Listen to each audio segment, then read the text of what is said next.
நீங்க கவலைப்படாதீங்க சார். அந்த பொண்ணு யாரு எங்க இருக்கான்னு நான் கண்டுபிடிக்கிறேன் சார். ஆனா எனக்கு ஒரே ஒரு டவுட் தான் சார். என்ன?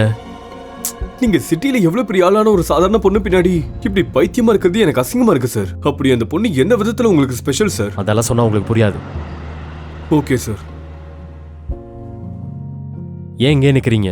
சார் நீங்க தப்பா நினைக்கலனா உங்ககிட்ட ஒண்ணு சொல்லணும் சார். என்ன அது? நீங்க அன்னைக்கு நைட் அந்த ஹோட்டலுக்கு போனீங்கன்னு யாருக்கும் தெரியாது.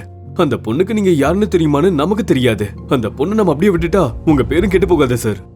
என்ன பேசுறீங்க ரவி? ஒரு பொண்ணு லைஃபை விட என் ரெப்புடேஷன் முக்கியமா?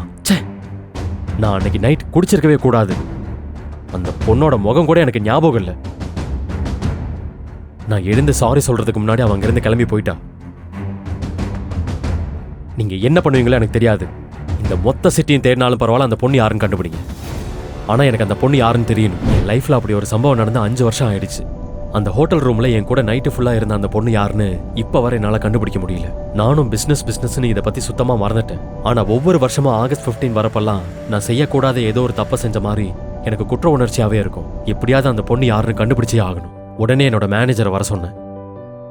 வாட் ரவி, 5 வருஷம் ஆயிடுச்சு. இது வரைக்கும் அந்த பொண்ணோட அட்ரஸ் கூட உங்களால கண்டுபிடிக்க முடியலையா? Sorry sir.